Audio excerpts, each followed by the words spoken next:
रहमान रहीम। अस्सलाम वालेकुम व्यूवर्स, मैं हूं आपका होस्ट नवाज खान। आप देख रहे हैं अटक अपडेट।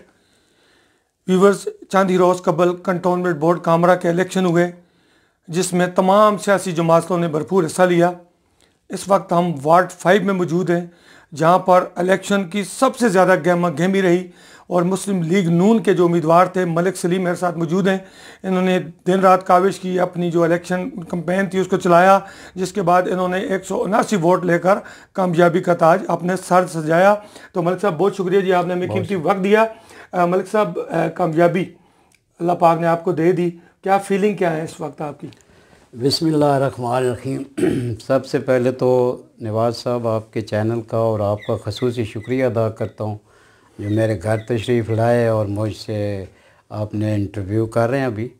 तो अल्लाह पाक का शुक्र है, उसकी ज़ात का मैं जितना शुक्र अदा करूँ कम है। इसके साथ साथ यहाँ पे जो सिविल आबादी है, इस तमाम दोस्त जो हैं उनको मेरा मतलब उन्होंने मुझे वोट यहाँ दिया है। ख़ासकर ये जो सिविल आबादी है, इन लोगों ने मुझे वोट कास्ट किया है, जिसकी वजह से मुझे कामयाबी हासिल हुई है। मैं इनका बहुत बहुत शुक्रिया अदा करता हूँ। अच्छा मलिक साहब, ये बताइएगा कि टर्न आउट वार्ड 5 में इंतहाई कम रहा, 1% रहा जी, तो इसकी क्या रीज़न क्या था? आप इसमें नवाज़ भाई बात यह है कि पहली बात तो ये है कि इस वार्ड के अंदर पहले से ही कुछ प्लान लोगों ने किया हुआ था, बाइकाट भी चल रहा था साथ साथ इलेक्शन भी चल रहा था। इसमें हुआ ये है कि इलेक्शन वाले दिन भी मुझे काफ़ी टफ़ टाइम मिला है। मेरी वार्ड में जैसे कहते हैं मैदान जंग बना रहा है, और इसके बावजूद जो सिविल आबादी के लोग थे यहाँ रहते हैं, जो जिनके लिए यहाँ जो परेशान हैं, जिनके मसाइल हैं, उन्होंने मुझे वोट कास्ट किया और अल्हम्दुलिल्लाह मैं जीत गया। अच्छा मलिक साहब, 8-10 साल कबल आपने यहाँ से समाजी कामों का आगाज़ किया, एक वेलफेयर सोसाइटी सी बनाई, या करते आप सियासत के मैदान में कूद पड़े, तो उसकी क्या वजूहत थी? बिल्कुल, आपने बड़ा अच्छा सवाल मुझ पे किया है नवाज़ भाई।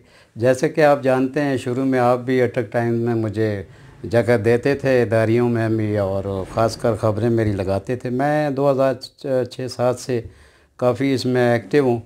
ख़ासकर ये जो सोशल वेलफेयर प्रोग्राम है, इसमें मैंने आपको सामने आपको पता है कि जब कोरोना यहाँ पे आया तो मैंने अपने इस इलाके की खिदमत की। मैं उन दिनों बहुत सख्त बीमार था, लेकिन इसके बावजूद मैंने अपने इस इलाके में राशन जो भी मुझसे हो सका मैंने तकसीम किया। दूसरी बात यह है नवाज़ भाई कि जब यहाँ पे कोई ना कोई सियासी मामला था और ना ही कोई ऐसी सूरत हाल थी, उस सूरत हाल में मैंने एक वेलफेयर सोसाइटी बनाई, उनको इकट्ठा किया, दोस्तों को सारों को समझाया है कि हमें यहाँ पे वोट भी बनाने हैं और अपनी एक ताकत भी बनानी है, जिससे कल आपका वोट होगा, आपके काम होंगे, सियासी लोग आएंगे। तो उस सिलसिले में मैंने ये एक एक्स वेलफेयर सोसाइटी तैयार की थी, जिसका मुझे फ़ायदा अल्हम्दुलिल्लाह आज हुआ कि मेरे दोस्तों ने मुझ पे एतमाद किया और मुझे वोट दिया। अच्छा मलिक साहब, जिस तरह आपने पहले फरमाया कि कुछ रीज़न, टर्न आउट की कमी का रीज़न ये था कि कुछ देहात के लोगों ने वोट की मुखालफत की, इलेक्शन बाइकाट किया। जी जी। तो क्या कहना चाहेंगे, 16 देहात का एक तरफ वो काज था, इशू था, और दूसरी तरफ आप पर तनकीद हुई नून लीग पर कि वो अगर टिकट ना देती तो यहाँ पे इलेक्शन ही ना होता। तो इस हवाले से क्या आप तक अवामी एक्शन कमेटी की रसाई रही? अगर रही तो फिर आप लोगों ने इलेक्शन लड़ने का बाइकाट क्यों ना किया? इसकी क्या वजूहत है? देखें नवाज़ भाई, बात यह है कि सबसे पहली बात तो ये है कि जब पहले बाइकाट हुआ तो उसमें भी मैं सरफरिस्त था, और तमाम दोस्तों आप जानते ही हैं कि मैंने बाइकाट भी किया। उन 16 देहात की बात न करें, ये तो 84 देहात हैं हज़रों के, अल्हम्दुलिल्लाह सब जानते भी हैं दोस्त यार।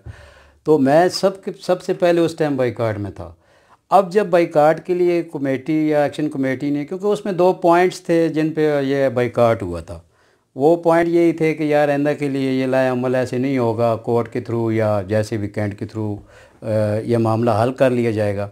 लेकिन इसके बावजूद वो हल नहीं हो सका, दोबारा ज़िमनी इलेक्शन आ गए। ज़िमनी इलेक्शन आने की वजह से हमने कागज़ अपने जमा करवाए, उसके बाद हमने अपनी कैंपेन शुरू की। चाहिए तो ये था कि जो एक्शन कमेटी है उसे पहले से जिस दिन शेड्यूल आ गया था उस दिन हमारी क़यादत को प्लस हमें सबको इकट्ठा करते और एक जगह इकट्ठा करके मुशावरत करते और दोबारा बाइकाट होता। नहीं, एंड टाइम तक तो मुज़ाकरात आपसे होते रहे। जी जी, मुज़ाकरात मेरे साथ बिल्कुल हुए, लेकिन मैंने एंड तक तमाम चीज़ों का इंतज़ार किया। 10-15 मिनट पहले जिस दिन टिकट जमा होने थे, तमाम पार्टी ने, पीपल पार्टी, पैट, अतः के और पार्टियों ने भी अपनी टिकट जमा करा दी। लेकिन मैंने उस वक्त तक नहीं टिकट जमा कराया जब तक कोई फ़ैसला नहीं होगा, जब तक एक्शन। आखिर तक मैं ये 10 मिनट तक मैंने वेट किया और मैंने ओपनली आपके सामने भी कह रहा हूँ, और उस टाइम मैंने कहा था कि दोनों जो पीपल पार्टीज़ हैं और साथ पैट है, मेरे साथ 2 पार्टियाँ इलेक्शन लड़ी, इन दोनों उम्मीदवार को ले आएँ। यहाँ मैं बैठा हूँ, आप हमसे कोई स्टाम्प कराना चाहते हैं, जो भी कराना चाहते हैं, मैं बाईकाट में जाने के लिए तैयार हूँ, क्योंकि मैं अवामी बंदा हूँ। आपको मेरी सारी बात पता है, मैं लोगों में यू मीन के आप तो एंड टाइम पे भी इस बात पे एग्री थे कि अगर पीपल्स पार्टी और अवामी तहरीक बाईकाट करती है तो मैं हाजिर हूँ, लेकिन उन्होंने कागजात पहले जमा करवाई है। यू मीन कि जिस तरह नून लीग को मुर्द इल्ज़ाम ठहराया जा रहा है पब्लिक की जानिब से, तो आप कह रहे हैं कि पीपल्स पार्टी और अवामी तहरीक की वजह से ये इलेक्शन हुए? इसका मतलब बिल्कुल ऐसे ही है, आपने बिल्कुल बजा फरमाया।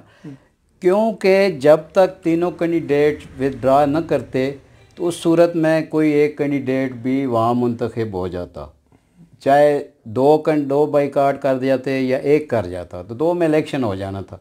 तो उसके लिए मैंने भी बेहतर समझा, अपनी पाकिस्तान मुस्लिम लीग नून शेख साहब से भी मुशावरत हुई, दूसरे दोस्तों से भी, तो मैंने ये बेहतर समझा कि जब ये दोनों पार्टीज़ टिकट भी ले चुकी हैं, अपने टिकट कैंट के अंदर अपने प्रेजेंटिंग ऑफिसर के पास जमा करा चुकी हैं, तो फिर मैंने भी बेहतर समझा कि मैं इलेक्शन में जाऊं। अब अल्हम्दुलिल्लाह पाकिस्तान मुस्लिम लीग नून ने यहाँ फ़तह हासिल की है, और अल्हम्दुलिल्लाह मेरा ये सिविल आबादी का जितना वोट है बाहर, उन्होंने मुझे वोट डाला है। साथ दूसरी बात है, आपको बताता चलूँ, आपके बड़े अच्छे क्वेश्चन आपने किया कि देहात हमारे भाई हैं सारे, ठीक है जी, 16 देहात की बात नहीं है, सब की बात करते हैं हम अवामी बंदे हैं, और हम इंशाल्लाह पहले भी बाईकाट किया था, और उस दिन भी मैं आखिरी 10 मिनट तक इंतज़ार करता रहा। बदकिस्मती से एक्शन कमेटी लेट थी इस दफ़ा, जिसकी वजह से ये मामला तय नहीं हो सका। हमारे भाई हैं सारे, बाकी रह की बात जब इलेक्शन होता है तो उसमें पार्टी। चले मलिक साहब, अल्लाह पाक ने आपको कामयाबी दे दी, हमारी दिली दुआएं आपके साथ हैं कि अल्लाह पाक मजीद आपको अवामी खिदमत के मिशन में मजीद कामयाबियाँ अता फरमाए। तो ये बताइएगा कि जो लोकल जो देहात हैं यहाँ के, कुछ उनका इशू चल रहा है कैंट बोर्ड के साथ, वो नहीं चाहते कि हम कैंट बोर्ड में शामिल हों या कैंट बोर्ड हमें ज़बरदस्ती शामिल कर ले, तो उनकी इस आवाज़ को आप मुज़ाकरात की टेबल पे किस तरह उठाएंगे? बिल्कुल आपने अच्छा सवाल किया नवाज़ भाई। बात यह है कि इससे पहले जिस दिन हमने कागज़ वहाँ से कैंट से जिस दिन हमने जमा करवाए हैं, ठीक है जी, जो इलेक्शन वाले थे, उस दिन मैंने सीओ के पास खुद अंदर जाके बैठ के ये बात की कि भाई पिंड सुलेमान मक्खन और कामरा खोद के जो सर्टिफिकेट का मामला है, ये सर आप हल करें। इलेक्शन आने वाले हैं, 5 नंबर वार्ड में बाईकाट भी चल रहा है, साथ साथ अवाम नाराज़ है, लिहाजा आप जो है ना ये इसके ऊपर काम करें। तो मुझे आगे से उन्होंने जवाब दिया कि जी हमने उनके मामलात जो ख़ासकर सर्टिफिकेट, डेथ सर्टिफिकेट और बर्थ हैं या उनके को और छोटे छोटे मामलात हैं, मुझे सीओ साहब ने वाज़े लफ्ज़ों में कहा कि ये हमने उनका इंदराज शुरू कर दिया है सलीम साहब। तो फिर मैं खुश हुआ, मैंने कहा चलो एक मामला तो अल्लाह ने हल कर दिया। दूसरी बात जो है ना नवाज़ भाई, जहाँ तक कोर्ट कोई फ़ैसला नहीं हदूद अरबे का करती, ये कैंट पे इल्ज़ाम लगाना, मुझ पे लगाना, मेरी पार्टी पे लगाना, ये एक ठीक है, उनका हक़ है, वो बात कर सकते हैं, एक्शन कमेटी कर सकती है, उनका हक़ है, मैं किसी पे कोई मुझे एतराज़ नहीं। लेकिन जब तक कोर्ट कोई फ़ैसला नहीं करेगी, मेरा अपना ये ईमान भी है और यकीन भी है कि कोर्ट फ़ैसला जब कर देगी कि इस हदूद को ऐसे करना है, अंदर करना है, उस दिन कोई, मैं कहता हूँ कि कोई भी बंदा यहाँ का नहीं कहेगा, ना कोई सीनियर क़यादत कहेगी या कोई भी करेगा। दूसरा, मेरी क़यादत शेख आफ्ताब साहब ने बड़ा वज़ाती बयान दे दिया था, उसने वाज़ह कहा था कि देखें पीटीआई की इस टाइम हुकूमत है, हमारे चर्च में ख़ास कर सारी पीटीआई एमएनए एमपीए सारे मौजूद हैं, तो ये जाके वहाँ इमरान साहब से कहें ये असम्बली में बिल पेश करें, एक तरीक़ाकार है जो दुनिया का, वो बिल पेश करें, या इमरान खान साहब से जो प्राइम मिनिस्टर हैं इस टाइम मौजूदा, उनसे डी नोटिफिकेशन करवा दें। अब ये इलेक्शन को रोकना या इसके बाईकाट का हमने एक दफ़ा देखे कर लिया ना, बाईकाट हमने कर दिया, लेकिन उसका फ़ायदा पहले हमारी एक्शन कमेटी को कुछ नहीं हुआ। बाबर साहब हमारे दोस्त भी हैं, भाई भी हैं, बड़े पुरानी सियासी लीडर भी हैं। तो मेरी उस दिन भी मैंने एक इंटरव्यू दिया, मैंने गुजारिश की थी गुजारिश ही कर सकता हूँ। तो मैंने कहा था यार इलेक्शन होने दो, आवाम खुश है।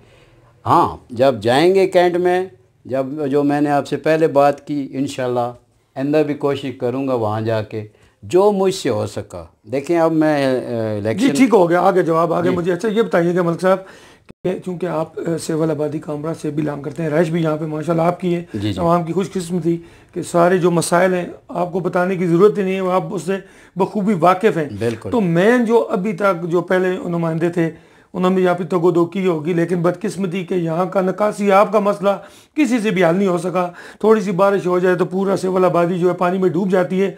तो इस हवाले से जो आवाम इस वक्त आपको सुन रही है सेवल आबादी की खुसूसन, क्या तवक्कुआत रखते हैं? नवाज साहब ने आपने बड़ा अच्छा मेरे दिल का सवाल कर दिया। बात यह है कि मेरी ख्वाहिश बिल्कुल इसी तरह ही है जिस तरह आपने क्वेश्चन किया है कि इन लोगों की खिदमत की जाए। क्योंकि निकासी आपका जो मसला है ये तमाम इस सिविल आबादी का मसला है। सामने आप चले जाएं लिंक रोड पे, वहाँ भी जब बारिश होती है तो पानी खड़ा हो जाता है। कुछ ऐसी चीज़ें होती हैं जो मुश्किल ज़रूर हैं, लेकिन मेरे पास उनका हल है। और अल्हम्दुलिल्लाह अल्लाह पाक ने मुझे हिम्मत दी।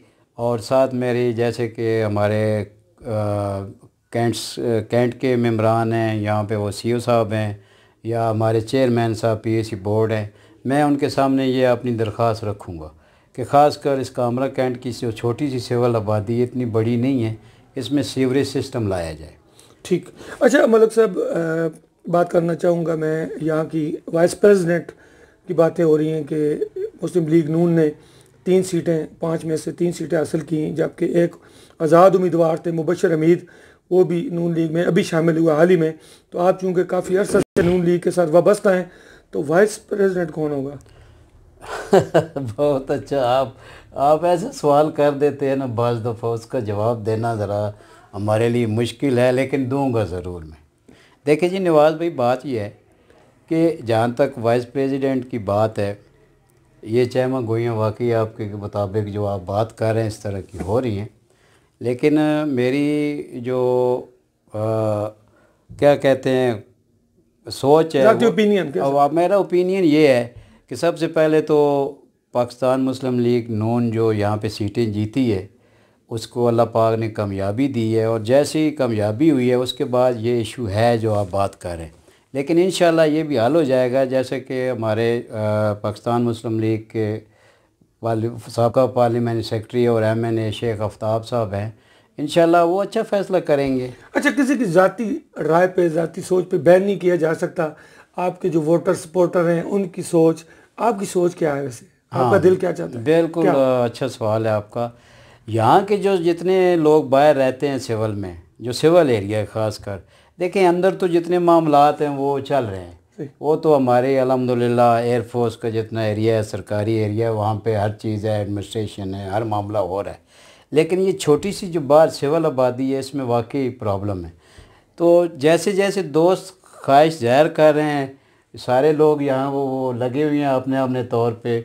जो सिविल आबादी में मेरा ख़ास कर वोटर है उनकी ख्वाहिश है, लेकिन ख्वाहिश रख सकते हैं, बात भी वो कर सकते हैं, लेकिन आखिर फ़ैसला जो है वो शेख आफ्ताब साहब बैठे हैं और ख़ास कर पाकिस्तान मुस्लिम लीग नून। दूसरी बात मैं जो कहना चाहता था वो सबसे पहले कहनी चाहिए थी लेकिन आखिर में आ गई है कि मैं एक मुस्लिम लीग नून का बहुत पुराना कारकुन हूँ। 2013 के इलेक्शन में अल्हम्दुलिल्लाह जब इधर कोई इस आबादी में ना कोई सियासी कल्चर था, ना कोई सियासी बात होती थी, उस दौर में आप भी मेरा आप करते थे, आपको पता है सारा, मैं बयान दिया करता था।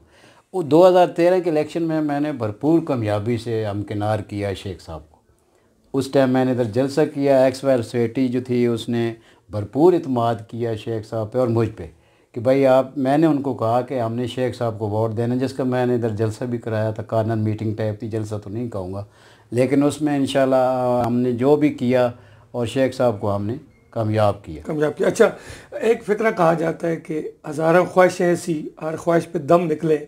तो इस वक्त जो आपके वोटर्स, सपोर्टर्स और आपके मुखालफिन भी आपका ये इंटरव्यू जो देख रहे हैं, तो क्या आपकी ये दिली ख्वाहिश नहीं है कि जो भी मेरे मुखालिफ थे, आपके जो भी हरीफ थे पीपल्स पार्टी के या अवामी, वो आपके साथ भाई बांध के चल सकें, क्या आप दिल में ये ख्वाहिश भी रखते हैं?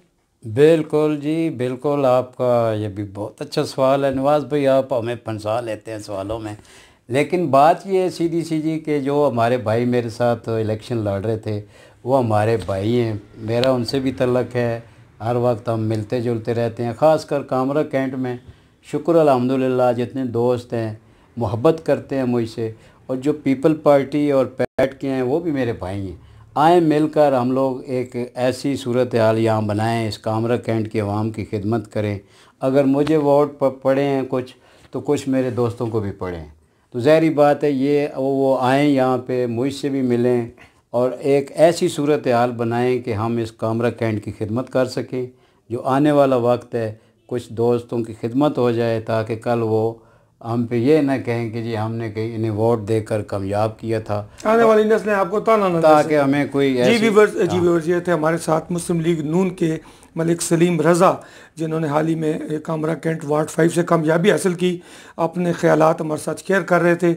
आखिर में मेरी दिली दुआ है कि जो सोच जो मकसद लेकर ये सियासत के मैदान में आए, मेरी दिली दुआ है कि अल्लाह रब्बुल इज़्ज़त इनको ताकत दे ताकि ये अपने नारों को अमली जामा पहना सकें। इन्हीं अल्फाज के साथ मुझे और मेरे मेहमान गिरामी मलिक सलीम रज़ा को दीजिए इजाज़त।